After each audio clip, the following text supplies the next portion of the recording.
सभी को नमस्कार ladies and gentleman, good morning everyone. आप सभी का स्वागत है करियरविल ऐप पर। Good morning everyone. Good morning Pankaj, Narendra, Moni, Rishabh, Kushal, Falak, Pankaj, Jackie, नमस्कार। Good morning Akash, Pankaj, Gautam, Chhotu, Divya, Amrendra, Rahul, Saifi, Shubham, Vinay, Satyajit, Sapna Chaudhary. Good morning Abhishek, Mohammad, नमस्कार नमस्कार। Isha, good morning good morning good morning. Sachin, Prabhat, Kartik, भाई भाई इतनी स्पीड से नाम आ रहे मैं पढ़ नहीं पा रहा हूँ बेसिकली, पर फिर भी आप सभी का स्वागत है। आप सभी को नमस्कार और आप सभी को वेलकम करना चाहूँगा मैं करियरविल ऐप पर। Good morning Afzal, good morning Sunil, Jitendra, Dhananjay, Pankaj, Narendra, Kanika ji, नमस्कार।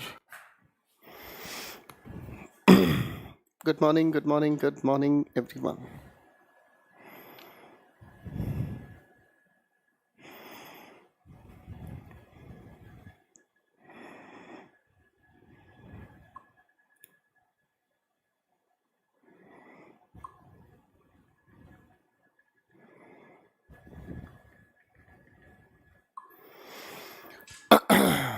गुड मॉर्निंग, कैसे हो आप सभी बच्चों? Good morning good morning.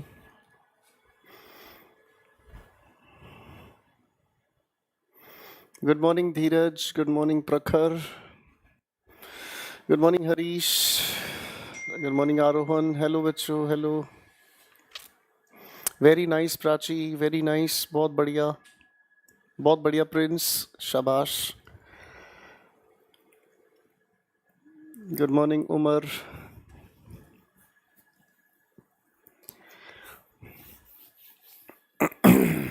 मैं बिल्कुल ठीक हूँ बेटा। Thank you sir for the Twitter campaign. अरे आपके लिए बहुत मेहनत करते हैं बेटा, टेंशन मत लो। चलिए दोस्तों, आप सभी का स्वागत है। पढ़ने पढ़ाने के बारे में कहानी शुरू कर लेते हैं और ज़्यादा समय वेस्ट ना करते हुए पिछली क्लास से हम चीज़ों को आगे बढ़ाने का काम करते हैं। पिछली क्लास में हम लोगों ने केसेस के बारे में बात की थी और नाउन के अलग अलग केसेस से हमारी मुलाकात हुई, जिसमें सबसे पहले हमने समझा सब्जेक्टिव केस, इसका असली नाम होता है नोमिनेटिव केस, ठीक है। दूसरी बात हमने समझी ऑब्जेक्टिव केस, जिसे हम कहते हैं एक्यूजेटिव केस। कुछ याद आ रहा है बच्चों? फिर उसके बाद हम लोगों ने कहने का काम किया कौन सा केस है, वोकेटिव केस, यानी कि जिसको हम बोल रहे होते हैं उसका नाम लेना, ठीक है ना। जैसे अगर मैं कहने की कोशिश करता हूं कनिका यू केम लेट, तो ये सेंटेंस जिसको बोला जा रहा है उसका नाम है कनिका। बात समझ रहे हैं? आप इसे यहां से हटाकर दोस्तों, आप इसे यहां से हटाकर अगर चाहें तो आप इस लिखी हुई बातचीत में कनिका को यहां से हटाकर सेंटेंस के आखिर में रख लो, इससे फर्क नहीं पड़ता। तो जो हमारा वोकेटिव केस होता है, वोकेटिव केस हम उसकी बात करते हैं जिसके लिए हम बात कर रहे हैं, उसका नाम वोकेटिव केस कहलाता है, ठीक है बच्चों। ये हो गई हमारे पास दूसरी बातचीत। फिर हम लोगों ने अपनी बातचीत शुरू की थी एक केस से, जिसे हम कहते हैं बच्चों पजेसिव केस। ये काफी इंपॉर्टेंट डिस्कशन हमारा शुरू हुआ और पजेसिव केस के शाब्दिक रूप की अगर हम बात करते हैं तो इसका अर्थ निकलता है का, के, की। ये हमें बताने की कोशिश करता है किसी भी चीज के ऑनरशिप के बारे में या फिर किसी भी चीज के संबंध को बताने का काम करता है, ठीक है ना बच्चों। ये चीज हम लोगों ने पिछली क्लास में समझने का काम किया था। बात समझ में आ रही है? यहाँ तक तो कोई दिक्कत नहीं? थैंक यू राखी, यहाँ तक की बात समझ में आ गई बच्चों। अब चीजों को थोड़ा सा आगे बढ़ाने का काम कर लेते हैं। और पिछली क्लास में हम लोगों ने सबसे पहले लिविंग और नॉन लिविंग के फर्क को समझा था। मैं सोच रहा हूँ 3 क्वेश्चंस लिख दूं, उसके 3 नहीं 4 क्वेश्चंस लिख दूं, आपको भी पता चल जाएगा, मुझे भी पता चल जाएगा, ठीक है ना जी।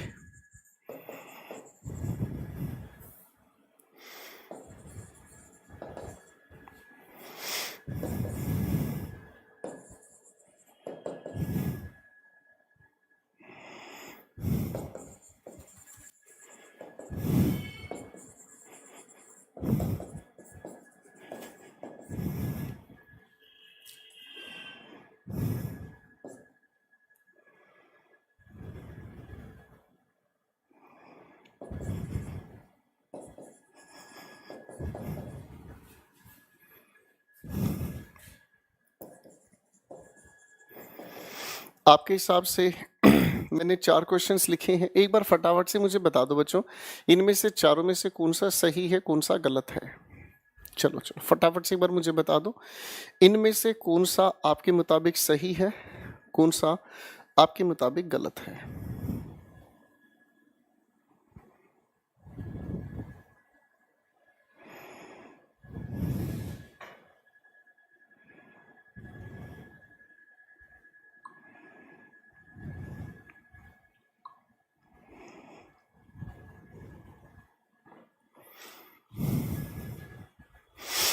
शायद आप लोगों को कल की क्लास बहुत अच्छे से क्लियर है, इसलिए देखते ही आपने बताया कि किसी भी लिविंग के साथ एपोस्ट्रोफी एस का हम यूज करते हैं, कोई दिक्कत नहीं।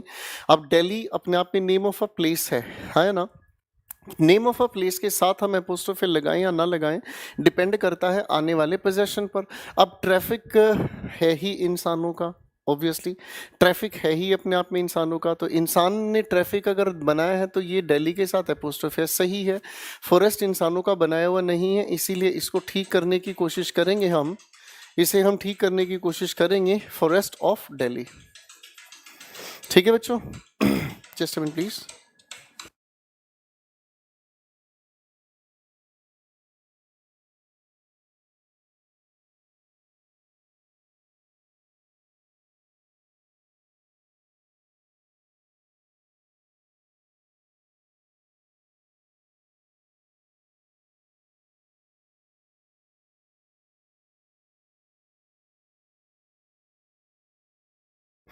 तो अगर हम इन्हीं की बातों को आगे लेकर चलने की कोशिश करते हैं, ठीक है ना जी, तो आगे लिखा है द कोर्ट्स कंडक्ट। अब कंडक्ट का मतलब व्यवहार होता है, और व्यवहार इंसान का ही होता है, इसलिए ये भी अपने आप में बिल्कुल सही हुआ। ठीक है बच्चों, तो पॉजेसिव केस के सफर को अब इस बात से थोड़ा आगे बढ़ाने का हम काम करते हैं।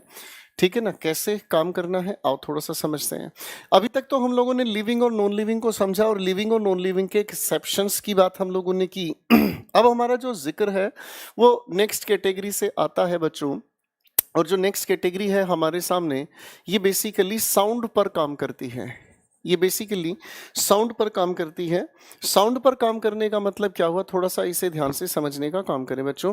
और नियम ये कहता है कि कोई भी नाउन, बड़े ध्यान से देखना मैंने क्या लिखा, कोई भी नाउन, चाहे वो नाउन सिंगुलर हो चाहे वो नाउन प्लूरल हो, ठीक है, चाहे वो नाउन सिंगुलर हो चाहे वो नाउन प्लूरल हो, अगर इस लिखे हुए नाउन के अंत में एक साउंड है, कौन सी, एस, अगर इसके अंत में एस साउंड हमें नहीं आती तो हम पोजेशन बताने के लिए एपोस्ट्रोफे एस का यूज करते हैं।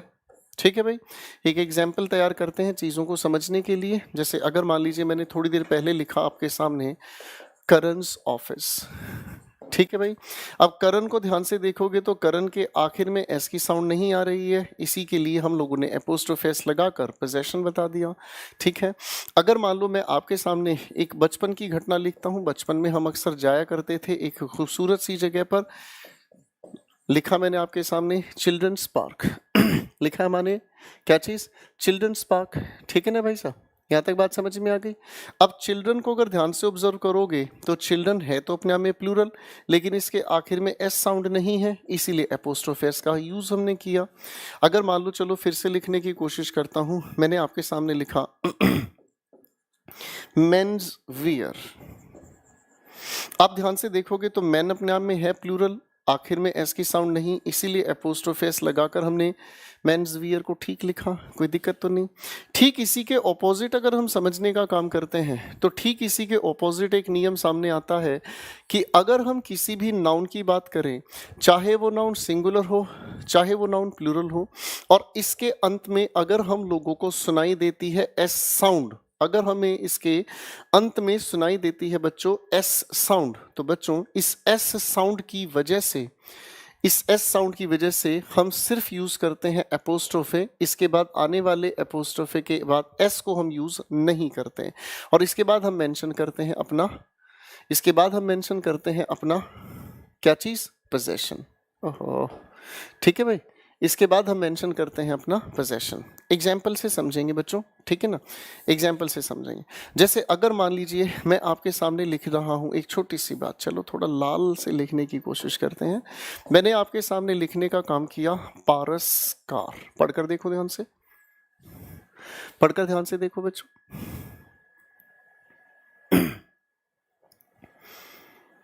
आप अगर इसे ध्यान से पढ़ोगे ना, ध्यान से, तो एक चीज समझ में आएगी आपको। क्या? कि अगर आप इसे बोल रहे हो तो पारस के बाद एपोस्ट्रोफी, क्योंकि इसके आखिर में पहले से ही एस की साउंड आ रही है, तो इसके बाद दोबारा से एपोस्ट्रोफी के बाद अगर हम एस लगाते हैं, ठीक है ना, तो ये हमारे सामने एपोस्ट्रोफी के बाद आया हुआ जो एस है, ये बनाने की कोशिश कर रहा है हिसिंग साउंड। ऐसा लग रहा है जैसे कि कोई सांप की आवाज प्रोड्यूस हो रही है ना। और जब ये साउंड हमारे सामने सांप की आवाज क्रिएट हो रही है, तो इसका मतलब क्या समझ में आया? इसका मतलब ये समझ में आया कि इस तरह के शब्द को बोलते वक्त तो प्रॉब्लम होगी, इसीलिए हम इस एपोस्ट्रोफे के बाद एस को लगाते नहीं हैं। चलो मैं एक एग्जाम्पल लिखने की कोशिश करता हूं। जैसे मैंने आपके सामने लिखा हरीश हाउस, तो आप इसे ध्यान से पढ़कर देखोगे तो हरीश के अंत में एस साउंड आ रही है। जब एस साउंड आ ही रही है तो दोबारा से एस लगाने की जरूरत नहीं है। बात समझ में आ रही है? हाँ या ना? अच्छा चलो, मैं अब आपके सामने एक छोटी सी बात लिखूंगा, सोच समझकर मुझे जवाब दीजिएगा। मैंने आपके सामने एक लिखी बातचीत,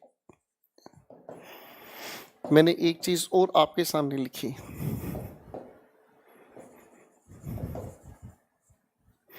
इन दोनों में से कौन सी बात आपके हिसाब से ठीक है, पहली या फिर दूसरी? ध्यान से देखो बेटा, दोनों को ध्यान से देखकर मुझे बताओ, इन दोनों में से आपके मुताबिक कौन सी बात सही चल रही है, या दोनों में से कौन सी बात सही है?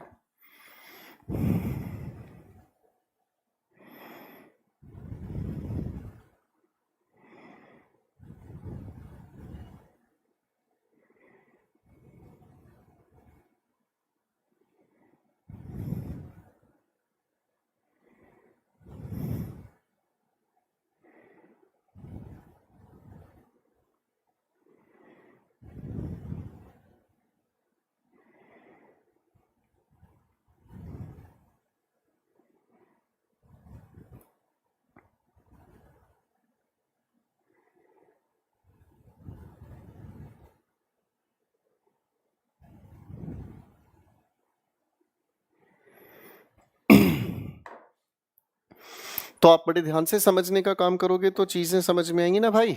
और बात क्या समझ में आएगी? अगर मैं यहाँ स्टूडेंट के साथ एपोस्ट्रोफी एस लगाता हूं, इसका मतलब एक स्टूडेंट की यूनियन, तो ये तो मूर्खता है। यूनियन का मतलब क्या हुआ? यूनियन हम कहते हैं एक समूह को, है ना। हम यूनियन कहते हैं तो स्टूडेंट से एक का यूनियन थोड़ी हो सकता है, बिल्कुल गलत हुआ। तो इसका मतलब हम लोगों ने क्या कहा? स्टूडेंट्स, और उसके बाद क्या लगाया? एपोस्ट्रोफे। बात समझ में आ रही है भाई? तो ये बहुत छोटी सी बात है। चलो इसी तरीके की दो बातें और लिख रहा हूं आपके सामने, सोच समझ कर जवाब दीजिएगा, ठीक है ना जी।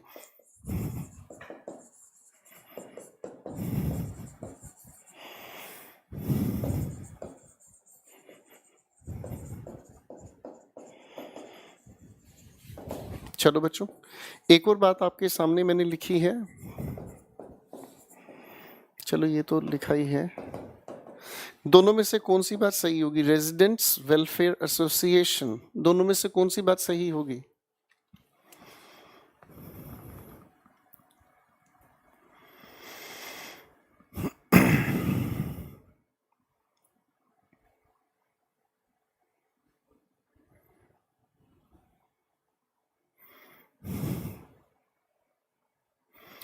समझ आ गया बच्चों?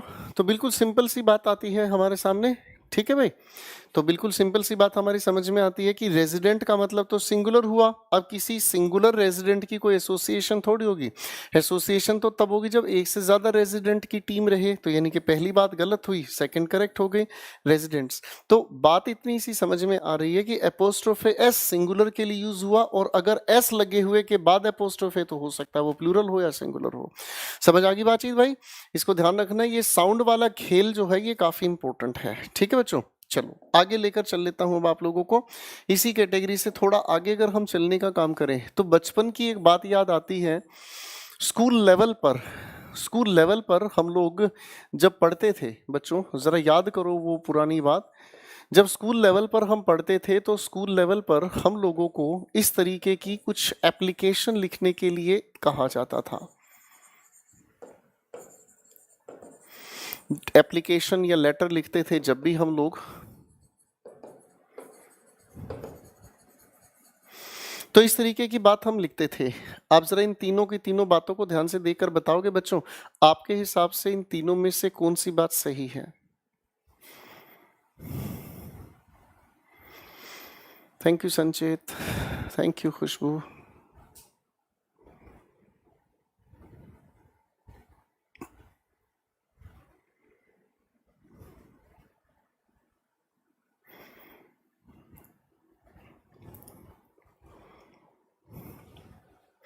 अगर हम इन सभी को ध्यान से देखने का काम करते हैं तो इस सभी की सभी बातचीत को समझने का काम करेंगे तो खेल समझ आएगा भाई। देखो ध्यान से, अगर मैं इस लिखी हुई बातचीत में सिर्फ इस योर का अर्थ ढूंढने का काम करूं, अगर इस योर का अर्थ में समझने का काम करूं, तो इस योर का अर्थ निकल कर आ रहा है आपका। ठीक है भाई, क्या अर्थ निकल कर आया बच्चों? इस योर का मतलब समझता है हमें आता है आपका। लेकिन अगर हम एपोस्ट्रोफे एस के अर्थ को समझें तो इसका अर्थ निकल कर आता है का, के या फिर की। हाँ या ना? इसका अर्थ निकल कर आ रहा है क्या चीज? का, के या फिर की। कोई दिक्कत तो नहीं भाई? अब अब अगर इस हिसाब से हम इस एपोस्ट्रोफे एस के अर्थ को समझते हैं तो इसका अर्थ क्या निकला भाई? का। तो अगर हम इसको समझने की कोशिश करें तो लिखा है जो हमारे सामने, यहां तो एक बार नहीं 2 बार पोजेशन बताया जा रहा है, आप का है। हाँ या ना? तो इसे देखकर हमें ये समझ में आ गई होगी बातचीत कि भाई इस लिखी हुई बातचीत में किसी भी तरीके से एपोस्ट्रोफे एस का यूज हम नहीं कर सकते। ये तीनों के तीनों ही अपने आप में गलत हैं जी। ये तीनों के तीनों अपने आप में गलत हैं। इन तीनों के तीनों सेंस में कोई लेना देना नहीं है। फाइन। अब अगर समझा जाए तो इन सभी के सभी शब्दों को हम नियम बनाकर चलने की कोशिश करें तो इसे हम कहने का काम करते हैं बच्चों पोजेसिव केस। इसे हम कहने का काम करते हैं पोजेसिव केस। ठीक है ना जी? अब पोजेसिव केस के लिए अगर कहा जाए तो ये ऐसे शब्द हुए, ये चलो पहले शब्दों की लिस्ट बना लेता हूं तब जल्दी समझ में आएगा आपको। मैंने कहा my, our, your, his, her, its, their. ये वो शब्द हमारे सामने हुए बच्चों जिन शब्दों के अंदर पहले से ही पोजेशन जुड़ा हुआ है, इसीलिए इनके साथ एपोस्ट्रोफे एस या एपोस्ट्रोफे का यूज हम कतई नहीं करते। समझ में आ गई बातचीत बच्चों? ये पहले से ही बेचारे पोजेसिव्स हैं, इनके साथ एपोस्ट्रोफे एस लगाने की जरूरत नहीं है।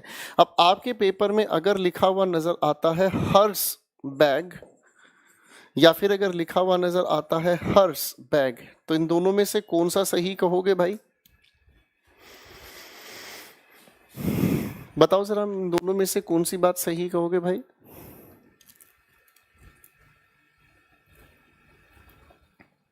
हैं जी?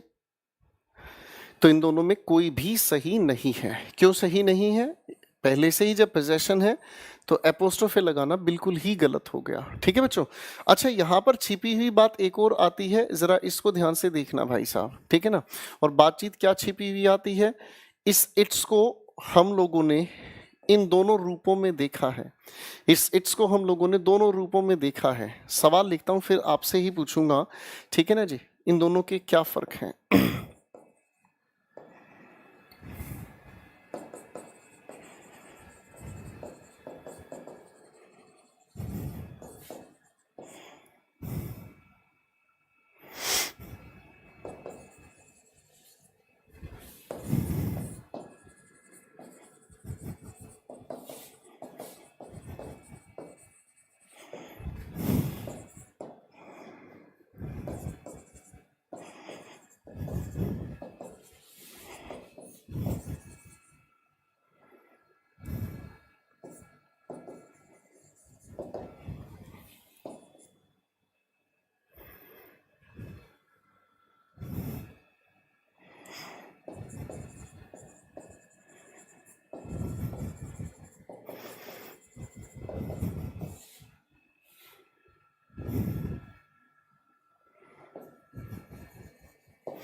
मैंने आपके सामने 4 सवाल लिखे हैं, जरा इन चारों के चारों में फिल करके दिखा दो बेटा फटाफट से। चलो फटाफट से फिल करो।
शाबाश, बहुत अच्छी बात है बच्चों।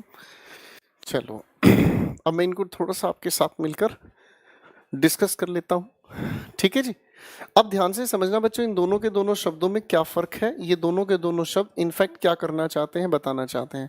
देखो अभी अभी हम मिलकर आए हैं इस इट्स के साथ, ये तो आप सभी के सभी लोग जानते हैं कि ये पोजेशन बताने का काम कर रहे हैं, यानी कि इनके अर्थ में कहीं ना कहीं का, के, की जैसा अर्थ छिपा हुआ है ना बच्चों। ये तो हम लोग समझ ही गए हैं, ठीक है बच्चों। दूसरी तरफ अगर हम समझने का काम करते हैं बच्चों, तो दूसरी बात हमें समझ में आता है, ये जो इट्स लिखा है बेसिकली ये एक कॉन्ट्रैक्शन है। ध्यान से सुनना बच्चों, मैंने क्या लिखा है, ये अपने आप में एक कॉन्ट्रैक्शन है। कॉन्ट्रैक्शन का अगर हम कहें अर्थ, सुमन बेटा पढ़ाई में ध्यान दो, अगर कॉन्ट्रैक्शन का अर्थ हम समझने का काम करते हैं तो कॉन्ट्रैक्शन का अर्थ होता है सब्जेक्ट और हेल्पिंग वर्ब को मिलाना। मैंने क्या कहा, कॉन्ट्रैक्शन का मतलब होता है सब्जेक्ट और हेल्पिंग वर्ब को आपस में मिलाना, ठीक है। जब हम इन्हें आपस में मिलाने का काम करते हैं बच्चों, तो कॉन्ट्रैक्शन का मतलब समझ में आया, आपस में सब्जेक्ट और हेल्पिंग वर्ब को मिलाना। तो इसी का अगर ऑपोजिट हम तैयार करते हैं तो it is called expansion. Expansion का मतलब क्या हुआ, अलग अलग करना। फाइन, तो यही जो लिखा हुआ छोटा सा शब्द है ये इट इज हो सकता है, इट के साथ वॉज हो सकता है, इट के साथ जुड़ा हुआ हैज हो सकता है। समझ आई बातचीत। तो आपको अगर कंफ्यूजन होती है, अगर आपको कंफ्यूजन होती है अपने आंसर्स बनाने में, तो कोई दिक्कत नहीं, उठाकर एक्सपेंशन सबसे पहले भरो। अगर इस लिखे हुए सेंटेंस की मैं बात करता हूं तो क्या ये कहना ठीक होगा, the book is famous for it is theme. आप कहोगे नहीं सर ये तो बिल्कुल गलत हुआ। अब अगर ये कहना गलत हुआ तो इसका मतलब इट इज थीम ना कहकर क्या होना सेंसिबल हो गया भाई, इट्स थीम। नेक्स्ट सेंटेंस की अगर मैं बात करता हूं तो क्या ये कहना ठीक है, it is my duty to teach you. आप कहोगे सर बिल्कुल ठीक है। अगर ये बात कहना आपकी तरफ से बिल्कुल ठीक हो गया, it is my duty to teach you, तो इसका मतलब समझ में आ गया है क्या, इसका मतलब समझ में आ गया है कि ये कॉन्ट्रैक्शन का ही यूज कराएगा, ठीक है ना जी। आगे देखो sentence, she said that it was her fault, तो बिल्कुल ठीक हो रहा है, इसीलिए यहां पर कॉन्ट्रैक्शन अपनी जगह सही है। आगे लिखा है द बैंक मेंटेन्स, क्या मेंटेन करता है, इसके नियम। तो यहाँ पोजेशन बताने की बातचीत हुई, इसीलिए क्या कहना शुरू हुआ, इट्स रूल्स, ठीक है बच्चों। तो फर्स्ट और फोर्थ में पोजेशन बताने का काम किया गया है, जबकि अगर हम समझें तो सेकंड और थर्ड के अंदर कॉन्ट्रैक्शन बताने का काम किया गया है। बच्चों ये कई बार पेपर्स में देखा जाता है, तो इसे समझने का काम करिएगा अच्छे से, ठीक है भाई। आओ बच्चों, एक अगली बात से आपको मिलाना चाहूंगा मैं, अब थोड़ा ध्यान से समझने का काम करें, ठीक है। चलो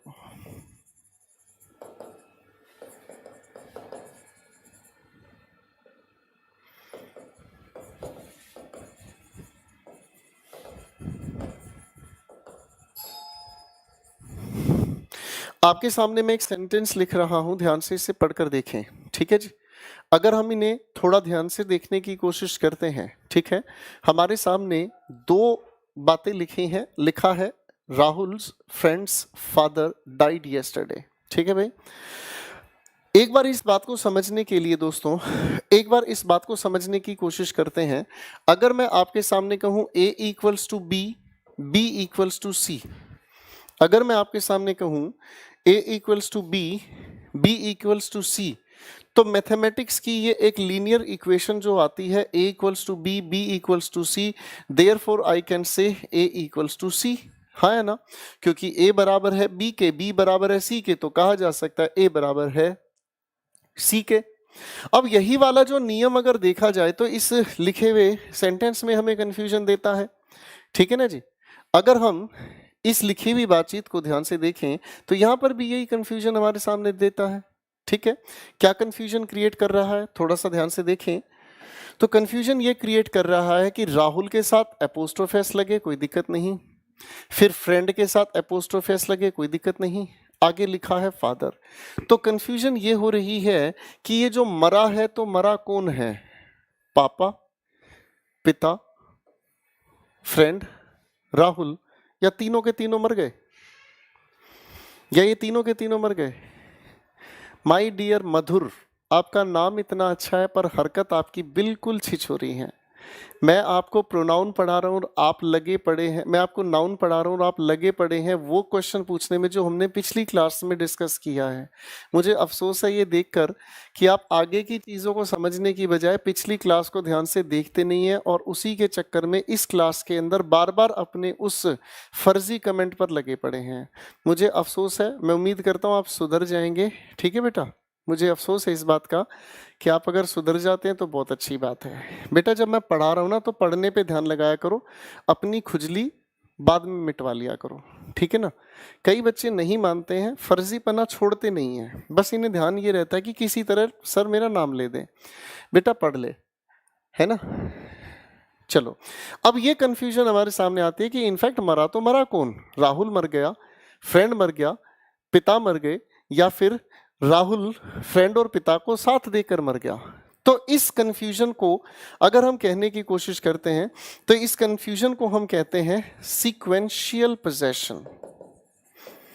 तो बच्चों इसे हम कहने का काम करते हैं सीक्वेंशियल पोजेशन, ठीक है बच्चों, इसे हम कहते हैं सीक्वेंशियल पोजेशन। अब सीक्वेंशियल पोजेशन क्या काम करता है थोड़ा सा देखो ध्यान से। अब सीक्वेंशियल पोजेशन का मतलब ये समझ में आता है कि कोई भी लिखा हमारे सामने नाउन है, इसके साथ एपोस्ट्रोफी एस लगा दिया, फिर इसके बाद एक और हमारे सामने नाउन है, एपोस्ट्रोफी एस लगा दिया, इसके बाद एक और नाउन हमारे सामने लिखा है। तो ये जो सीक्वेंस में पोजेशन आ रहा है ये हमें सबसे ज्यादा परेशान करता है। ठीक है भाई, क्लियर है। अब देखो बच्चों, इस लिखे हुए छोटी सी बातचीत की इंप्रूवमेंट क्या होनी चाहिए, इस तरीके से लिखे हुए एपोस्ट्रोफे आपको हमेशा कंफ्यूज करने का काम करते हैं और इसीलिए हम इस सीक्वेंशियल पोजेशन को अवॉइड करते हैं। ठीक है ना जी, इसीलिए हम इसे हमेशा अवॉइड करते हैं और इस तरीके के रिपीटिशन का मीनिंग हमेशा डैमेज होता है। तो इसे ठीक कैसे किया जा रहा है, आओ थोड़ा सा ध्यान से देखते हैं। इसे ठीक करने के लिए हम सबसे पहले नाउन 3 का जिक्र सबसे पहले लिखते हैं। ठीक है बच्चों, आने वाले इस एपोस्ट्रोफेस को यहाँ से हटाकर इसकी जगह हमने क्या लिखा बच्चों, ऑफ लिख दिया। ठीक है, अब हमारे पास ये जो बच गया है, ध्यान से देखना, इसके पास सिर्फ एक ही एपोस्ट्रोफे बचा है ना। जब इसके पास एक ही एपोस्ट्रोफे बचा है तो ज्यादा परेशान होने की जरूरत नहीं है, हम इसको चुपचाप लिख देते हैं। बात समझ में आ गई भाई। अब इसी तरीके से अगर इम्प्रूवमेंट मेरे दोस्तों, अगर इसी तरीके से इम्प्रूवमेंट हम लिखे हुए इस सेंटेंस में करना चाहें तो इसी तरीके से इम्प्रूवमेंट इस सेंटेंस में क्या बनता है, आओ थोड़ा सा ध्यान से देखते हैं। ठीक है, सबसे पहले हम लोगों ने लिखने का काम किया किस चीज को, फादर, कोई दिक्कत नहीं। इस एपोस्ट्रोफेस के नाम पर हमने लिखा क्या चीज, ऑफ। इसके ठीक बाद हम लोगों ने लिखने का काम किया राहुल्स फ्रेंड, और ये जो भी कुछ लिखा है इसमें कोई परेशानी नहीं है। भाई बात समझ में आ गई, तो ये आपके सीक्वेंशियल जो पोजेशन होते हैं बच्चों, ये सीक्वेंशियल पोजेशन हमेशा गलत माने जाते हैं। अच्छा, मैं अगर कहने की कोशिश करता हूं एक छोटा सा सेंटेंस, मैंने आपके सामने लिखा माय फ्रेंड्स वाइफ्स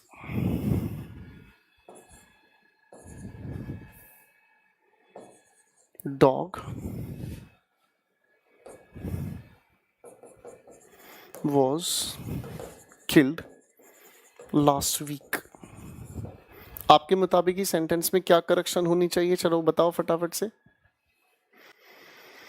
सर जी इस बार सीजीएल पार, बिल्कुल होगा भाई।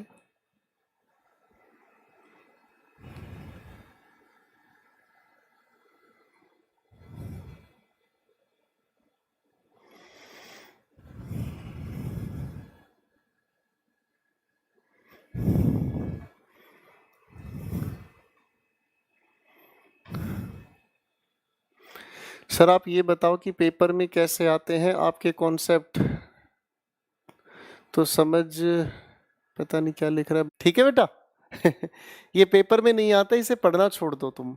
ठीक है, तुम्हारी बात मुझे बिल्कुल पसंद नहीं है याक थू अभी कुछ सीखने की बजाय इस लड़के को सीधा ये चाहिए कि पेपर में क्या आता है। तुझे पहले कुछ पढ़ा तो दूं तभी तो प्रैक्टिस कराऊंगा, है ना भाई।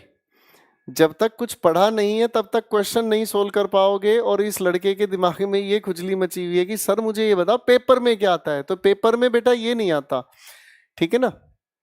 आप टाइम पास करने वाले कमेंट मत किया करो, ठीक है भाई। जो चीज पढ़ा रहा हूं बेटा ये सब चीजें पेपर में आती हैं, ठीक है ना। ये जो चीज पढ़ाई जा रही है सब चीजें ही पेपर में आती हैं, ठीक है ना। पेपर में कुछ नहीं आता तो फिर हम यहाँ क्या कर रहे हैं बताओ, गाना गा रहे हैं बेवजह कुछ भी। अब देखो बच्चों, माई फ्रेंड एपोस्ट्रोफेस वाइफ एपोस्ट्रोफेस डॉग लिखा है, ठीक है ना।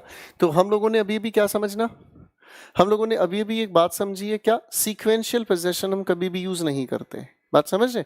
तो सीक्वेंशियल पोजेशन की हम कभी भी बात ठीक नहीं मानते हैं, तो कैसे ठीक होना चाहिए ये चीज, ठीक है।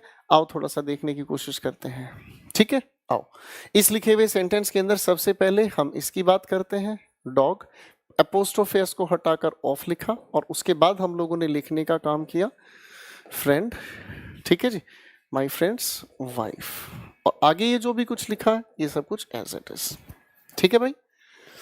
यहां तक की बात समझ में आ गई, कोई दिक्कत तो नहीं। सर जरा इस मधुर को ब्लॉक करना फटाफट से, हाँ जी इस मधुर को हटाओ जरा। बच्चों एक बार मुझे बताने की कोशिश करोगे जरा, ये ज्वेल और ज्वेलरी में क्या फर्क बताया गया था पिछली क्लास में, मैंने आपको बताया बच्चों।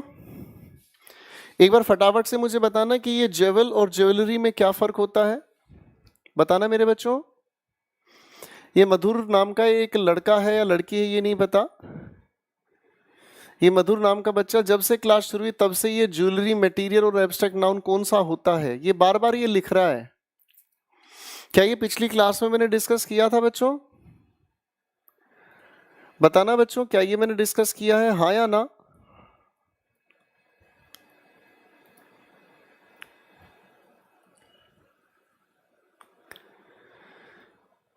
चलो सभी को याद है, पिछली क्लास में ये चीज मैंने आप लोगों के साथ मिलकर डिस्कस की है। और मधुर नाम का एक बच्चा है जो एक भी चीज को पढ़ने पर ध्यान नहीं लगा रहा है और लगातार ये लिखता जा रहा है कि इन दोनों को क्या डिफरेंस बताएं, इन दोनों को क्या डिफरेंस बताएं।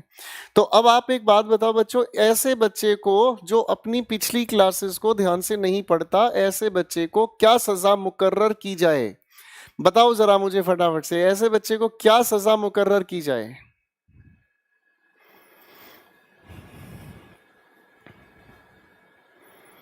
बताओ भाई जरा, इसको क्या सजा दी जाए।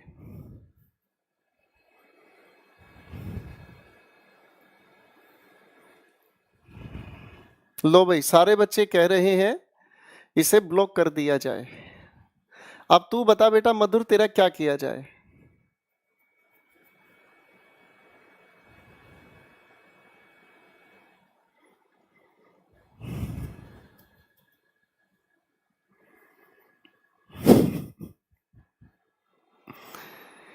पढ़ते नहीं है किसी भी चीज को, समझते नहीं है। अरे पिछली क्लासेस को तो ध्यान से देख लो मेरे भाई, क्लासेस को ध्यान से देखते नहीं। ये आपके सामने सिंगुलर काउंटेबल नाउन है और जुल के साथ ERY जुड़ते ही ये आपका अनकाउंटेबल नाउन है, खत्म बात। पढ़ते ही नहीं है, हर बार पता नहीं, मैं बार बार एक चीज थोड़ी बताऊंगा बच्चों, अपनी क्लास को ध्यान से देखो। नहीं ध्यान से देखोगे आज की क्लास 10 दिन बाद फिर से पूछोगे। चलो भाई यहां तक बात हमारी समझ में आ गई बेटा, ठीक है ना। चलो आगे चल लेते हैं, एक अगली बात से मैं मिलाता हूं, चलो।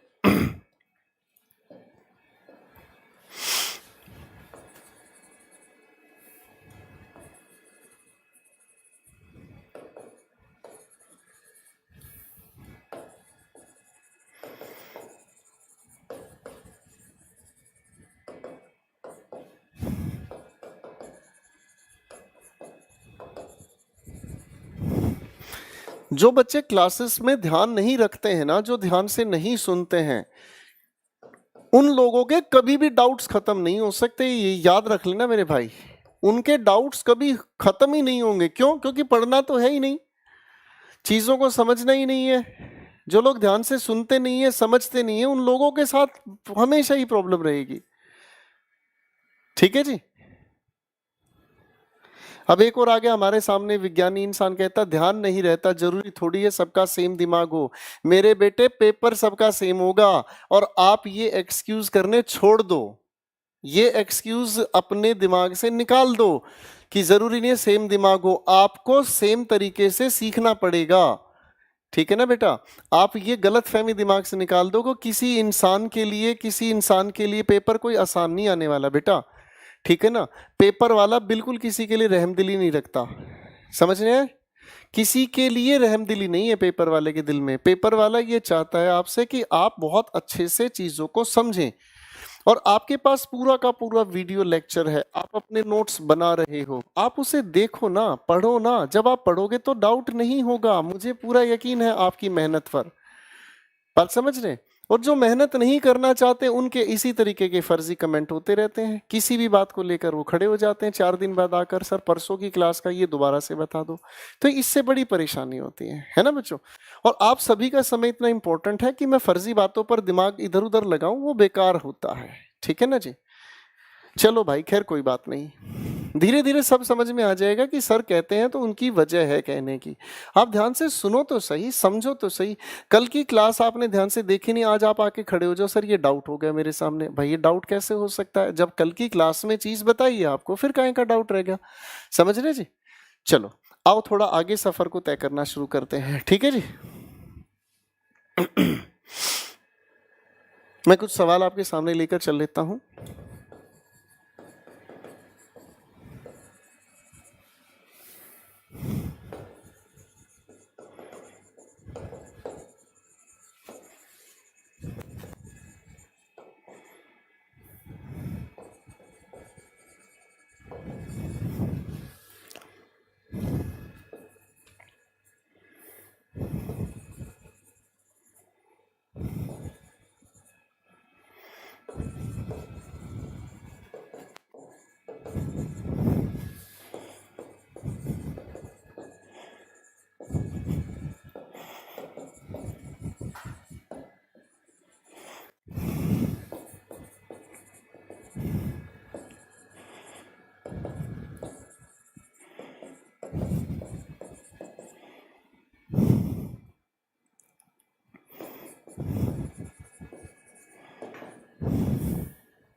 सीखो, सुनो, समझो।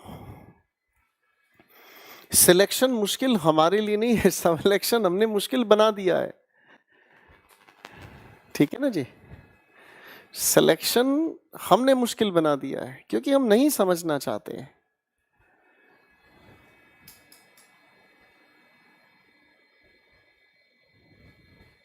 कोई बात नहीं अमन बेटा, पढ़ो ध्यान से। अच्छा एक चीज याद रखना अमन, जब क्लास में मैं पढ़ा रहा हूं ना, तो दिमाग से पेपर को एक तरफ रख दिया करो। ठीक है ना जी? आप पेपर को एक तरफ रख दिया करो। जब आपके दिमाग में पेपर घुसा रहेगा तो मैं पढ़ा नहीं पाऊंगा। जब मैं पढ़ाऊं तो पेपर को एक तरफ रखो। मैं बेटा एक एक लेवल के क्वेश्चंस की तैयारी कराऊंगा आपको। ठीक है ना जी? फाइन। जिस दिन आपका नाउन कंप्लीट हो जाएगा मेरे साथ, जिस दिन नाउन कंप्लीट हो जाएगा, नाउन के कंप्लीट होने के बाद मैं आपके साथ मिलकर क्वेश्चन सोल्व करूंगा। तो जो भी आपका डाउट होगा ना बेटा, अगर आपका मान लीजिए कोई भी आपका डाउट अगर होगा, तो आपके डाउट का सॉल्यूशन आपको खुद नजर आता जाएगा। अच्छा ये चीज मैं पूछना चाहता था, ये चीज हमारे सामने क्लियर होती जा रही है। ठीक है ना बेटा? चलिए चलो बच्चों, फटाफट से इन सारी की सारी बातों को ध्यान से देखने की कोशिश करेंगे। अब हम लोग क्या है इनके पीछे की कहानी एक एक करके ध्यान से समझने का काम करें। देखो बच्चों, मैं आपके सामने ना एक छोटा सा सेंटेंस लिख रहा हूं। मैं आपके सामने एक छोटा सा सेंटेंस लिख रहा हूं। मैंने कहा कादिर इज ऑनेस्ट, फिर मैंने एक सेंटेंस आपके सामने लिखा कादिर इज सिंसियर।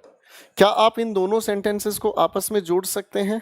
चलो चलो बताना जरा बच्चों फटाफट से मुझे, क्या आप इन दोनों के दोनों सेंटेंसेस को आपस में जोड़ सकते हैं? आज आप सीरियस हो, no smile on your face. अरे ऐसी बात नहीं है ऐसी बात नहीं, मैं सीरियस नहीं होता, मैं बस समझाने के लिए सीरियस दिखाई देता हूँ। I love you. अब ठीक है, चलो मैंने आपके सामने 2 सेंटेंसेस लिखे हैं बच्चों। इन दोनों के दोनों सेंटेंसेस को जरा फटाफट से लेडीज एंड लेडास, जरा इस लिखे हुए दोनों के दोनों सेंटेंसेस को फटाफट से मुझे जोड़कर बता दीजिए।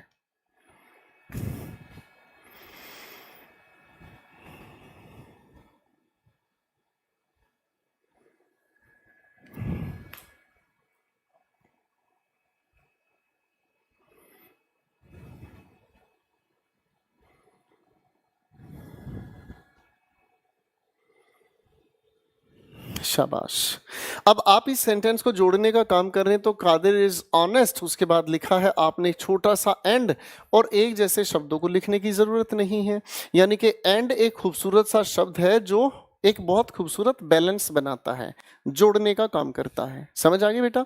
ये एक बहुत खूबसूरत सा बैलेंस बनाता है, आपस में जोड़ने का काम करता है। अब दोस्तों, अब ये अगर आपस में जोड़ने का काम करता है तो जोड़ते वक्त एक चीज हमारे सामने क्लियर करता है, ठीक है? ये एक चीज हमारे सामने क्लियर करता है किस नाम से? जिसे हम कह सकते हैं कॉमन पोजेशन। क्या कहते हैं बच्चों? जिसे हम कहते हैं कॉमन पोजेशन। ठीक है, कोई दिक्कत तो नहीं? पहली बात हमारे सामने आ गई, कौन सी? Common possession. ठीक है भाई। और दूसरी चीज अगर हम कहने की कोशिश करते हैं तो दूसरी चीज हमारे सामने आ गई बच्चों, जिसे हम कहते हैं स्प्लिट पोजेशन। ठीक है, 2 तरह के पोजेशंस हमारे सामने आते हैं बच्चों। एक हमने कहा कॉमन पोजेशन और एक हमने क्या कहा? Split possession. अब इन दोनों के दोनों पोजेशन की अगर हम बात करते हैं, किस तरीके से ये काम करते हैं, ये बात तो देखते ही हमें समझ में आ गई है कि हमारे सामने लिखी हुई बातचीत के अंदर एंड हमें लिखा हुआ नजर आ रहा है। आप अगर इन सभी के सभी फ्रेजेस को देखोगे तो सभी के बीच में आपको एंड लिखा हुआ नजर आ रहा है। क्या मैं ठीक कह रहा हूं बच्चों? यहां तक तो कोई दिक्कत, परेशानी, घबराहट, चिंता नहीं है जी? कोई दिक्कत तो नहीं? अब अगर थोड़ा और ध्यान से इस चीज को हम समझें बच्चों, तो हमारे सामने लिखे हुए नजर आ रहे हैं, इधर नाउन 1 है, इधर नाउन 2 है, हाँ या ना? अब अगर इनका एक कॉमन पोजेशन बताया जा रहा है, अगर इनका कॉमन पोजेशन बताया जा रहा है, तो कॉमन पोजेशन बताने के लिए एपोस्ट्रोफे एस हम दूसरे नाउन के आखिर में लगाएंगे। थोड़ा ध्यान से सुनना, मैंने क्या कहा? मैंने कहा मेरी और तुम्हारी गाड़ी, तो ये दोनों का कॉमन पोजेशन है, मेरी और तुम्हारी गाड़ी। अब गाड़ी एक भी हो सकती है, गाड़ी एक से ज्यादा भी हो सकती है।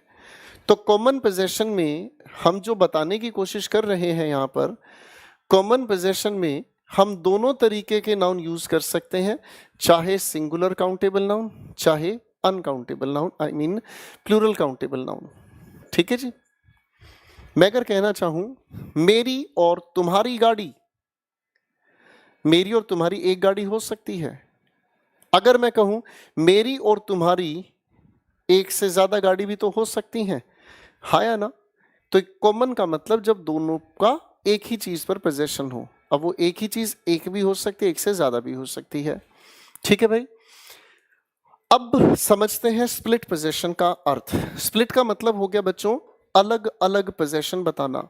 यानी कि हमारे सामने ये जो 2 अलग अलग नाउन्स हैं, दोनों का अलग अलग, स्प्लिट का मतलब होता है अलग होना। ठीक है? जब दोनों का अलग अलग पोजीशन आप बता रहे हो तो दोनों के लिए एपोस्ट्रोफे एस अलग अलग लगाओगे, हाँ या ना? अब अगर मैं कहता हूं मेरी एक गाड़ी, तुम्हारी एक गाड़ी, तो गाड़ी की संख्या सिंगुलर हुई या प्लूरल हुई? जब अलग अलग पोजीशन है तो अलग अलग का मतलब होगी तो एक से ज्यादा। इसीलिए आने वाले पोजीशन की अगर हम बात करें बच्चों, तो यूज होने वाला कौन सा नाउन हुआ? Plural countable noun. ठीक है?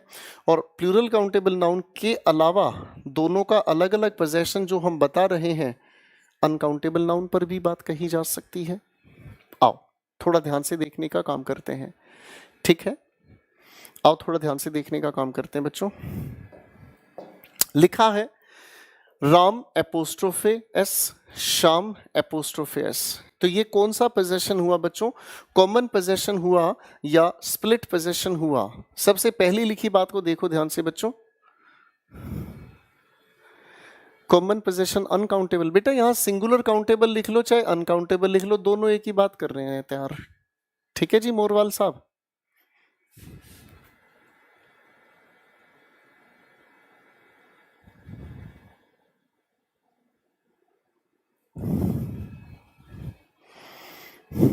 ठीक है भाई, तो ये लिखा हुआ कॉमन पोजेशन है, स्प्लिट पोजेशन है? यहां पर ये स्प्लिट पोजेशन का काम कर रहा है। भाई राम का फ्रेंड और श्याम का फ्रेंड, तो दोनों के फ्रेंड्स अलग अलग हो सकते हैं, है ना? मान लो राम का कोई एक फ्रेंड है, श्याम का कोई एक फ्रेंड है, तो दोनों को आपस में जोड़ोगे तो एक से ज्यादा, इसीलिए क्या कहना सेंसिबल हुआ? फ्रेंड्स हुआ। ठीक है, अच्छा भाई इसको देखो जरा, दूसरे नंबर को देखो फटाफट से, ये बताओ जरा कॉमन पोजेशन है या स्प्लिट पोजेशन है? नंबर 2 को बताओ बेटा, कॉमन पोजेशन है या स्प्लिट पोजेशन है? नंबर 2 को अगर ध्यान से देखोगे तो ये कॉमन पोजेशन है, राम और श्याम का फ्रेंड। अब राम और श्याम का कोई एक फ्रेंड भी हो सकता है और एक से ज्यादा फ्रेंड्स भी हो सकते हैं। बात समझ में आ गई? क्लियर है? फाइन।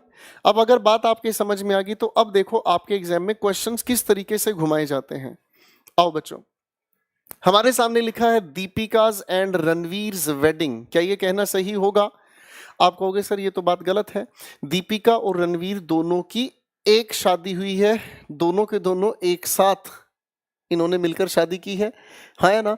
जब दोनों ने इकट्ठे मिलकर शादी की है तो ये बात समझ में आई कि दीपिका के साथ एपोस्ट्रोफेस लगाने की जरूरत नहीं है, रणवीर के साथ एपोस्ट्रोफे लगाएं क्योंकि ये दोनों का कॉमन पोजेशन हो गया। कहानी खत्म हुई भाई। आगे हमारे सामने लिखा है राहुल एंड मोहन्स लाइफ। आप एक बार ध्यान से देखो, क्या दो इंसानों की एक जिंदगी हो सकती है? क्या दो इंसानों की एक जिंदगी हो सकती है? एक दिल है, एक जान है, दोनों तुझ पे कुर्बान है, एक मैं हूं। विष्णु कहता है हो सकती है सर, अफसोस है मुझे आपकी सोच पर मेरे बेटा। ठीक है जी, दो इंसानों की एक जिंदगी नहीं हो सकती, आज की थोड़ी चल रही है जी? आज की थोड़ी चल रही है यहाँ पर, आज की चल रही है कि दो इंसानों के जिस्म अलग हैं, जान एक है। बदतमीजी वाले खेल हैं ये, बदतमीजी है। मैंने एक फिल्म देखी अभी कुछ दिनों पहले, जब तक है जहाँ। मैंने एक फिल्म देखी अभी कुछ दिनों पहले, जब तक है जहाँ। उस फिल्म के अंदर एक गाना आया भाई, ध्यान से सुनना। उस फिल्म के अंदर एक गाना आया और उस गाने के अंदर पता है क्या था?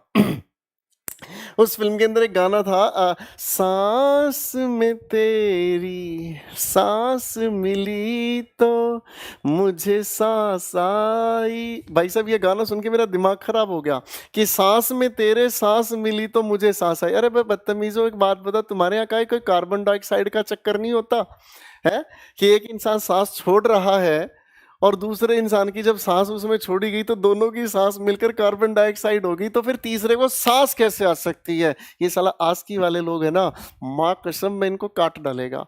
बदतमीजी है ये, है जी? चलो ठीक है। तो भाई साहब ऐसा कहना संभव नहीं है। राहुल की अपनी जिंदगी और मोहन की अपनी जिंदगी, लाइफ अनकाउंटेबल है, इसका प्लूरल ना बनाए। बात पड़ गई पल्ले भाई, है ना? अरे इतने सारे, ये कई सारे गाने तो मेरा दिमाग खराब कर देते हैं। मैं गाना सुनता हूँ ना, मेरा दिमाग खराब हो जाता है। एक गाना मैंने सुना, एक गाना सुना, वो कौन सा गाना था, वो कौन सा गाना था मैं भूल गया। कई सारे गाने देखे, बड़े तमाशे होते हैं भाई साहब। अंकिता कह रही प्यार में ऐसा हो सकता है। बेटा प्यार में ऐसा हो सकता है पर ग्रामर में ऐसा नहीं हो सकता। ग्रामर में आपको ठीक ही करना है, ठीक है ना? प्यार में भले ही ऐसा हो जाए लेकिन ग्रामर आपकी ठीक होनी चाहिए, ठीक है ना। चलो क्वेश्चन को देखते हैं। इंडिया एंड चाइनाज कल्चर, क्या इंडिया और चाइना की एक कल्चर है? आप कहोगे जी नहीं, बिल्कुल अलग अलग कल्चर है। स्प्लिट पोजीशन होने की वजह से दोनों को अलग अलग पोजीशन। कल्चर अनकाउंटेबल नाउन है, इसके साथ प्लूरल बनाने की जरूरत नहीं है। इंडियाज एंड चाइनाज LAC, क्या ये कहना ठीक होगा? ये बिल्कुल गलत हुआ। क्यों गलत हुआ भाई साहब?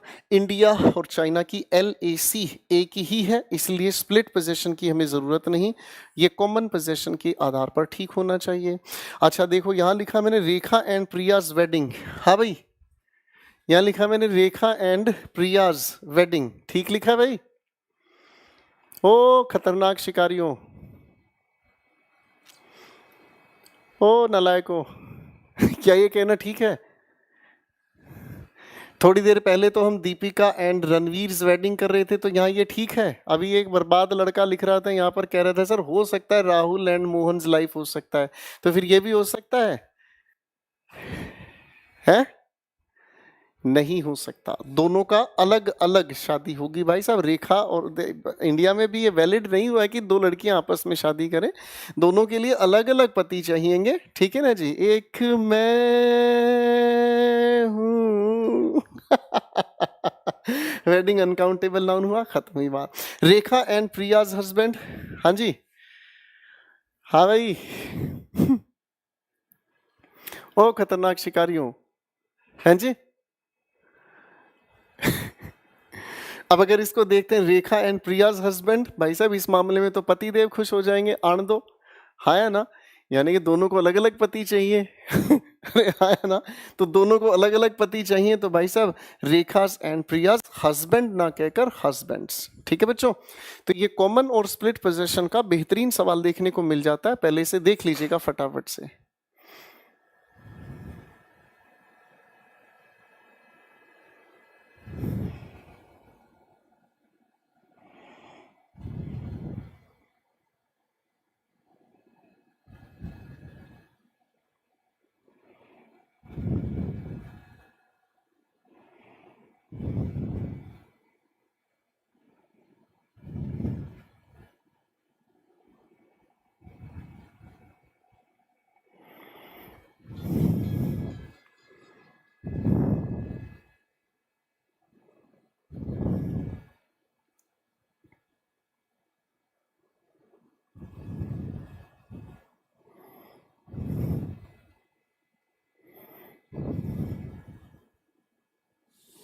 हाँ जी बच्चों, क्लियर है? कोई दिक्कत तो नहीं बेटा? चलो बच्चों, यहां तक की बात हमारे सामने आ गई। अरे यार कतई दिमाग से पैदल है। नीतीश एक बात बता, रेखा का एक पति हो गया, प्रिया का एक पति हो गया, एक पति इधर है और एक पति इधर है, ये दोनों आपस में इकट्ठे खड़े होंगे, सिंगुलर होंगे प्लूरल होंगे? यार कमाल है, बिल्कुल ही बेहोश इंसान है, कह रहा है ये हस्बैंड के साथ एस क्यों लगाया? अरे भाई साहब दो इंसानों के अलग अलग अगर पति होंगे, इकट्ठे खड़े होंगे, तो सिंगुलर रहे या प्लूरल रहे? अरे इतना तो भेजा चलाने का, मैं तेरे को मुक्का मार देगा आज के बाद तूने ऐसा बकवास सवाल किए तो, नालायक इंसान। इतनी सी तो कॉमन सेंस लगा ले भाई साहब, दो पति खड़े होंगे तो प्लूरल ही तो होंगे, हैं दो तड़पते हुए प्राणी हैं तो प्लूरल तो होंगे ही, ठीक है भाई। चलो बच्चों थोड़ा सा आगे लेकर चल लेते हैं सफर को, और ये जो पॉजेसिव केस है आगे थोड़ा सा बढ़ाने का काम करते हैं। बेटा वेडिंग का प्लूरल नहीं होगा, अनकाउंटेबल नाउन होता है। ये लिखा वेड आपके सामने, ING जब इसके साथ आप सफिक्स करोगे तो क्या बन गया? वेडिंग। यार पिछली क्लास क्यों नहीं देखते हो तुम? किसने पूछा? एक बार बताओ जरा, इसको मैं छिपकली का काढ़ा पिलाएगा आज। कहाँ गया बे? अंबर है इसका नाम, मैं तेरे को मुक्का मारेगा आज तेरे सपने में, आज तेरे सपने में समझ लो खतरनाक चीज आएगी। चले बच्चों थोड़ा सा आगे पढ़ाने की कोशिश करते हैं जी बच्चों, मजा आने वाला है। अब आगे हमें सीखने की कोशिश करनी है।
मैंने 3 सेंटेंसेस आपके सामने लिखे मेरे प्यारे साथियों, मेरे मेरे मेरे लाडले बच्चों। इसको थोड़ा सा ध्यान से समझना। मेरे सामने ये जो लिखे हुए हैं 3 अलग अलग सेंटेंसेस, मुझे ये देखना है कि इन 3 अलग अलग सेंटेंसेस में एपोस्ट्रोफे कहाँ लगाया जा सकता है। ब्रदर के साथ, इनके साथ, लॉ के साथ, मेंबर के साथ, पार्लियामेंट के साथ, कमांडर के साथ, चीफ के साथ, या फिर इस पूरे के पूरे लिखे कमांडर इन चीफ के अगर मैं अंडर रूट लगा के चलूं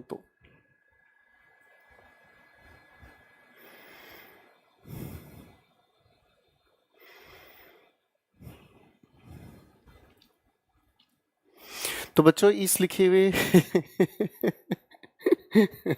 तो इस लिखी हुई बातचीत में अगर हम समझने का काम करते हैं तो एपोस्ट्रोफे लगाने से पहले हमें ये समझना होगा कि एपोस्ट्रोफे लगाने के साथ इन शब्दों का क्या लॉजिक काम करता है। आओ बच्चों ध्यान से इसे समझने का काम करते हैं।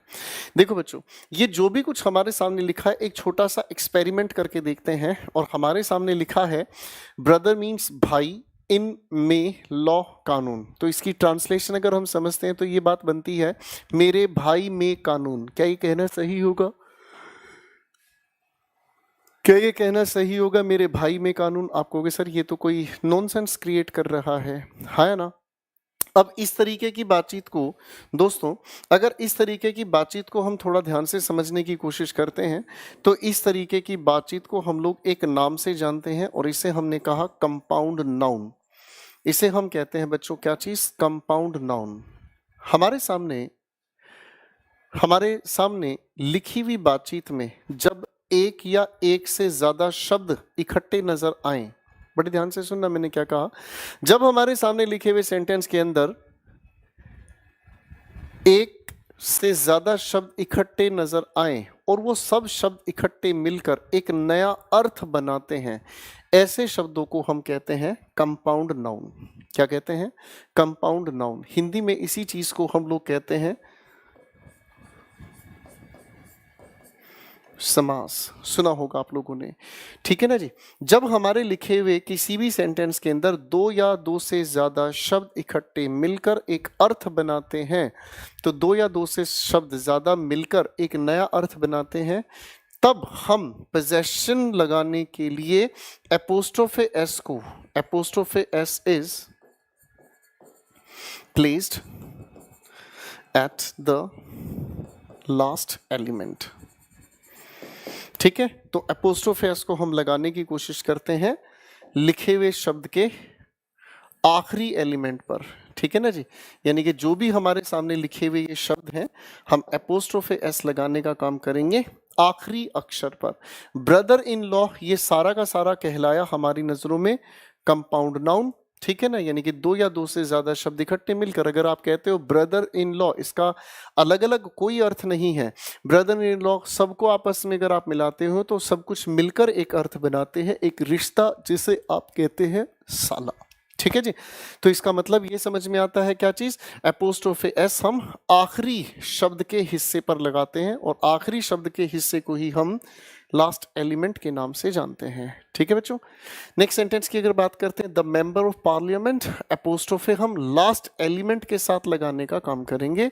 Commander in chief element last के साथ हम एपोस्ट्रोफे एस लगाने का काम करेंगे। बच्चों एक बार इसे देख लो, क्योंकि यहां से फिर मैं एक नया रास्ता खोलूंगा, कहानी अलग तरीके से लेके चलते हैं। ब्रदर इन लॉ तो साला होता है जी, जीजा थोड़ी होता है। ब्रदर इन लॉ साला होता है, जीजा कैसे हो सकता है? चलो फटाफट से एक बार देखो बच्चों।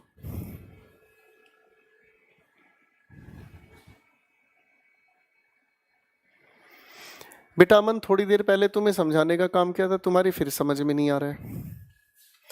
अब अमन का डाउट है बच्चों, सारे बच्चे ध्यान से सुनो। अमन का डाउट है, अमन ने पूछा है सर हमें कैसे पता चलेगा कि वर्ड कंपाउंड नाउन है या नहीं, कई बार हमें वर्ड्स का मीनिंग नहीं पता चलता, तो कोई वे है कंपाउंड नाउन पहचानने का? भाई अमन का डाउट सुनो, अमन ने डाउट पूछा है, ये कहना चाहता है कि हमें कैसे पता चलेगा वर्ड कंपाउंड नाउन है या नहीं।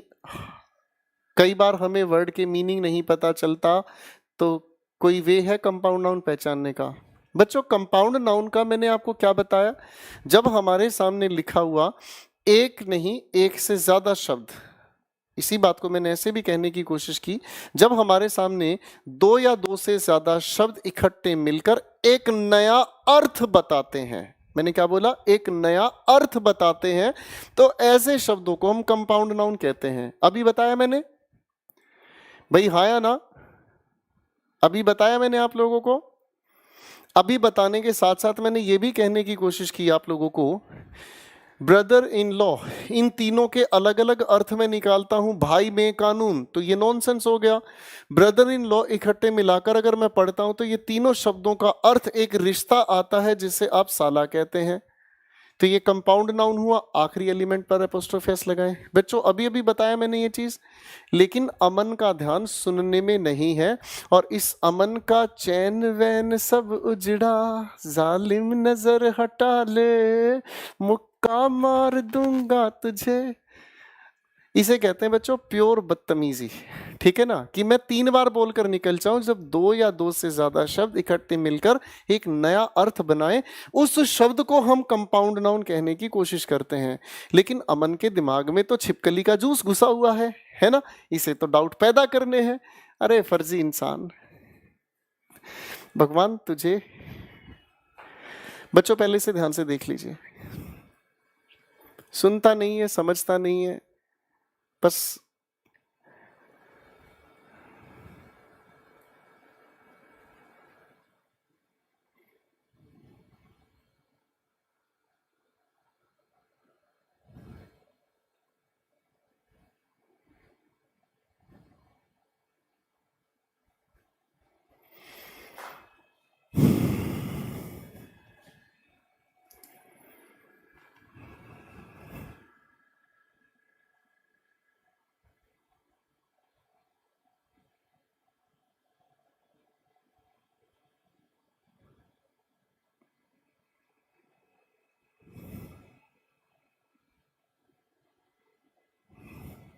एक और आए हैं, ये अमन के पिताश्री हैं, ये कह रहे हैं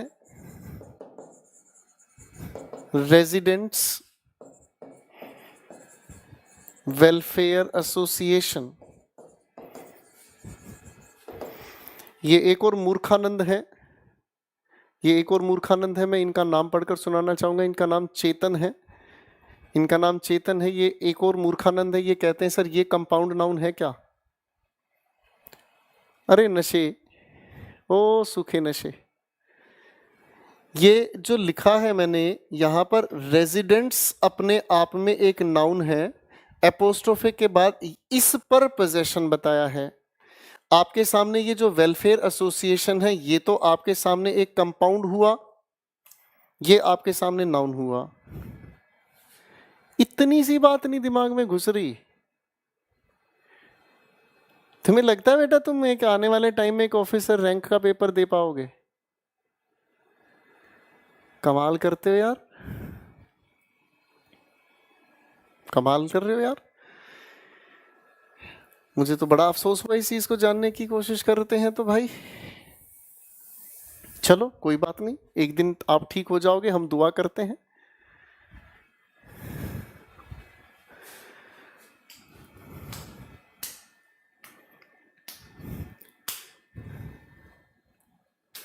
हाँ ये सच बात है, बिल्कुल ये सच बात है बेटा। ये कई सारे बच्चे ऐसे होते हैं जिनको पढ़ने की नहीं, सिर्फ ये होता है कि क्लास के अंदर चलते रहने देना चाहिए, कुछ का कुछ लिखते रहो, कुछ का कुछ लिखते रहो, कुछ का कुछ टाइम पास चलते रहने देना चाहिए।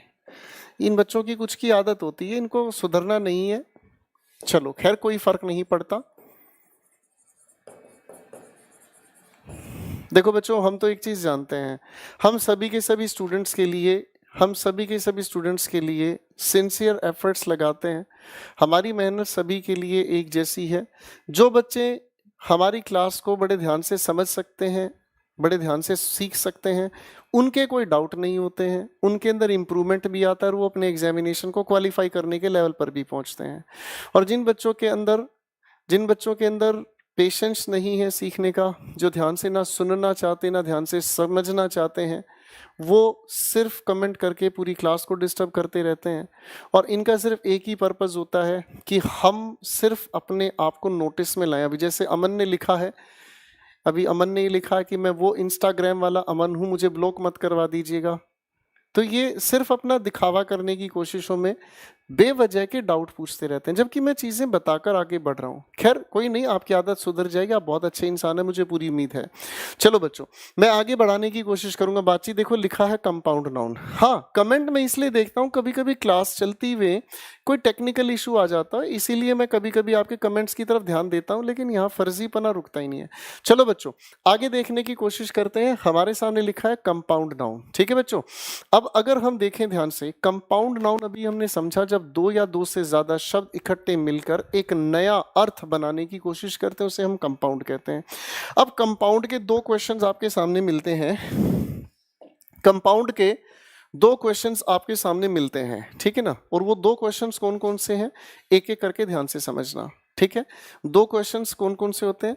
एक क्वेश्चन तो हो गया भाई, अभी अभी हम पढ़कर आए हैं, जिसे हम कहते हैं पॉजेसिव केस बनाना, ठीक है ना। तो जब पॉजेसिव केस हमें बताना होता है तो क्या करते हैं, किसी भी कंपाउंड नाउन के आखिरी एलिमेंट के साथ हम एपोस्ट्रोफी एस लगा देते हैं, आगे पॉजेसिव मेंशन कर दिया, खत्म बात। जैसे अगर मैं लिखने का काम करता हूं, एक छोटी सी शब्द अभी लिखा आपके सामने, मेंबर ऑफ पार्लियामेंट, ठीक है, ठीक है भाई, मेरे सामने लिखा है मेंबर ऑफ पार्लियामेंट। तो बच्चों अगर हमें इसका पोजेशन बताना है तो हमने पोजेशन के लिए क्या किया, पोजेशन के लिए हमने इसके आखिरी एलिमेंट के साथ एपोस्ट्रोफ एस को जोड़ दिया, कहानी खत्म, ठीक है बच्चों, कोई दिक्कत तो नहीं। शब्द के आखिर में एपोस्ट्रोफ एस के साथ हम लोगों के सामने क्लियर है, ठीक है। सर एक इस रोशन को जरा हटाना है यहां से प्लीज, इसको हटाओ सर, ये बड़ी बदतमीजी से लिख रहा है, कह रहा है कि कम से कम 10 बार लिख चुका हूं, सेंटेंस क्लियर लिखा करें प्लीज, इसको हटाओ पहले। हाँ हाँ, हटाओ जरा इसको। अब इसके बाद अगर कोई भी बच्चा यहाँ फर्जी नाटकबाजी करता है अपना नाम बुलवाने के चक्कर में, तो प्लीज उसे हटाते चलें, उसे मत रहने देना क्लास में। बाकी बच्चे ध्यान से देखिएगा प्लीज, ठीक है ना। इतने पढ़े लिखे तुम हो, तुम्हें समझ में आ रहा है मैं क्या लिख रहा हूं, ठीक है ना। चलो बच्चों, तो ये तो हो गया हमारे सामने पोजेशन बताने का काम। अब देखो दूसरी बात क्या आती है, दूसरी बात आती है इन लिखे हुए शब्दों को प्लूरल बनाना, ठीक है। तो इन शब्दों को जब हम प्लूरल बनाने का काम करते हैं, तो प्लूरल बनाने के लिए हम लोगों को जोड़ने की या सफिक्स करने की जरूरत पड़ती है, क्या चीज, एस या ई एस। हम लोगों को सफिक्स करने की जरूरत पड़ती है, जोड़ने की जरूरत पड़ती है किस चीज को, एस या ई एस को हमें जोड़ने की कोशिश करनी पड़ती है। और एस या ई एस को हम जब जोड़ने का काम करते हैं, is suffixed to the major word, ठीक है जी। हमारे सामने लिखे हुए किसी भी कंपाउंड के अंदर, हमारे सामने किसी भी लिखे हुए कंपाउंड के अंदर अगर हम बात करें, तो किसी भी लिखे कंपाउंड के अंदर जो मुख्य शब्द है हम सिर्फ उसी का प्लूरल बनाते हैं। जैसे हमारे सामने ये लिखा है मेंबर ऑफ पार्लियामेंट, तो पार्लियामेंट से क्या लेना देना, पार्लियामेंट तो एक बिल्डिंग का नाम है। इनफैक्ट हम जो पोस्ट की बात कर रहे हैं, वो पोस्ट की बात अपने आप में क्या हुआ बेटा, पोस्ट की बात हुई अपने आप में मेंबर के आधार पर। तो प्लूरल अगर बनाना है तो प्लूरल हम बनाते हैं उस शब्द का जिसके आधार पर वो कंपाउंड तैयार हुआ है। अब मैं आपके सामने एक शब्द लिखूंगा, आप जरा उसका पॉजेसिव केस और प्लूरल दोनों बनाकर दिखाइएगा। एक शब्द मैंने आपके सामने लिखा पासर बाई, एक शब्द मैंने आपके सामने इसी तरीके से लिखा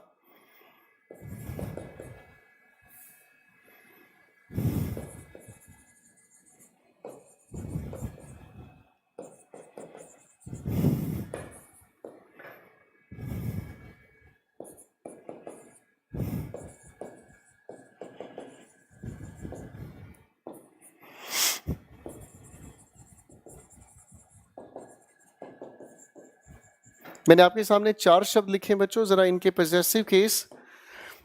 पॉजेसिव केस और इनके प्लूरल बनाने की कोशिश करें फटाफट से।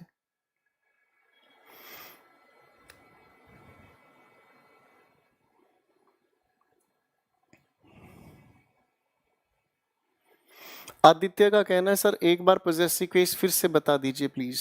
शाबाश बेटा, शाबाश आदित्य, वेरी नाइस। थोड़े दिन रुक जाओ बेटा, पूरा सिलेबस दोबारा ही पढ़ा दूंगा आपको, ठीक है ना।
चलिए बच्चों, फटाफट से बताने का काम करें।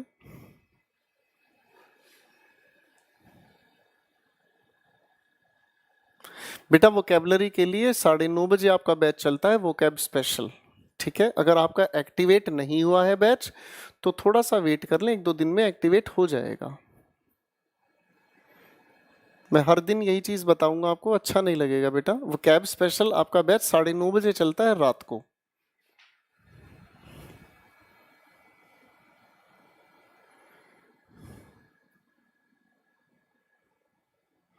शाबाश सोनू, वेरी गुड।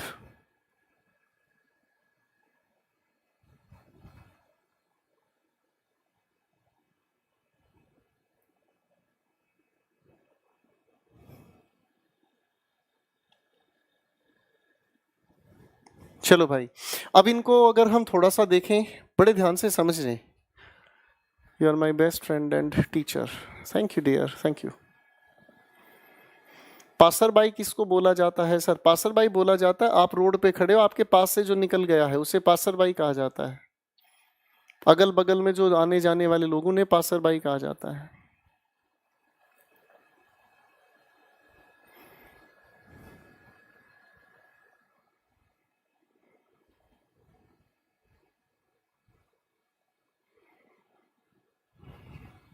चलिए मैं थोड़ा सा आपको आंसर्स बता देता हूँ। देखो बच्चों, हमारे सामने लिखा पासर बाई, अगर हमें इसका प्लूरल बनाना है, तो प्लूरल बनाने के लिए पासर के साथ हमें एस जोड़ना पड़ा। और पॉजेसिव केस बनाना है तो एपोस्ट्रोफे एस लास्ट में। पॉजेसिव केस बनाने के लिए एपोस्ट्रोफे एस हम लास्ट एलिमेंट पर लगाते हैं, ठीक है। और प्लूरल अगर हमें बनाना है तो मेजर वर्ड यानी कि जो मुख्य शब्द है हम उसी के साथ एस लगाने की कोशिश करते हैं। कोई दिक्कत तो नहीं।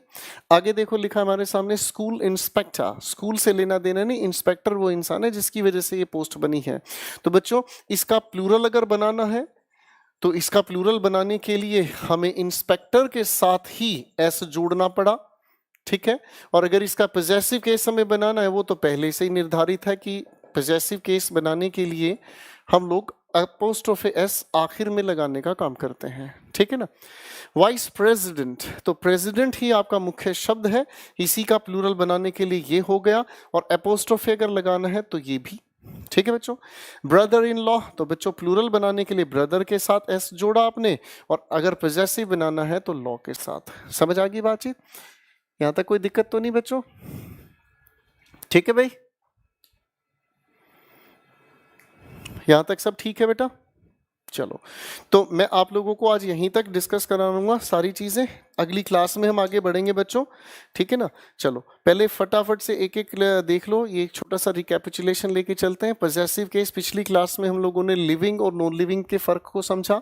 लिविंग और नॉन लिविंग की अगर बात करते हैं, ठीक है, लिविंग और नॉन लिविंग के साथ हम लोगों ने एक्सेप्शंस तैयार किए, जिसकी बेसिक बात थी हमारी पर्सोनिफिकेशन की, ठीक है बच्चों। और इसी के बाद मैं थोड़ा साइड हो जाता हूँ। फिर हमने समझने का काम किया साउंड के बेसिस पर। एस साउंडिंग वर्ड्स जितने भी हैं उनके साथ हम लोगों को हिसिंग साउंड बचाने के लिए सिर्फ एपोस्ट्रोफे का यूज करना पड़ता है। आगे हमने समझा कुछ पॉजेसिव वर्ड्स जिनके अंदर कॉन्ट्रैक्शन पोजेशन की भी कंफ्यूजन सामने आई। आगे हमने समझा क्या चीज कि हम कभी भी सीक्वल या सीक्वेंशियल पोजेशन नहीं बताते हैं, और उसी चीज को हटाने के लिए इस ऑफ का हमने यूज करना सीखा। फिर आगे हमने समझा कॉमन और स्प्लिट पोजेशन। ये बहुत खूबसूरत सवाल है, पेपर में पूछा जाता है, किस तरीके से कॉमन पोजेशन सामने आता है, किस तरीके से स्प्लिट पोजेशन सामने आता है, ठीक है बच्चों। फिर आगे देखते हैं, अगली बात हमारे सामने है कि किसी भी कंपाउंड नाउन का पोजेशन बताना है तो हम किसी भी लिखे कंपाउंड नाउन के आखिरी शब्द के बाद एपोस्ट्रोफेस लगाने का काम करते हैं, और इसके तुरंत बाद हम जो भी लिखते हैं वो हो गया हमारा पोजेशन। ठीक है बच्चों, यहां तक कोई परेशानी, घबराहट, चिंता तो नहीं है? ठीक है बच्चों, आगे देखते हैं। हमारे सामने अगली बात आती है किसी भी कंपाउंड का प्लूरल कैसे बने और उसका पोजेशन कैसे बने। इसको लेकर कभी कभी कुछ बातें हमारे सामने पेपर में देखने को मिल जाती हैं। थैंक यू सो मच, आज के लिए इतना ही बच्चों। और एक बार फिर से कहना चाहूँगा, जब क्लास में टीचर पढ़ा रहा हो तो उसे ध्यान से सुनो, क्योंकि उस टीचर के एफर्ट सिर्फ आपको सिखाने के लिए हैं। जितना ध्यान से टीचर को सुनोगे उतना ही फायदा आपको मिलेगा, ठीक है।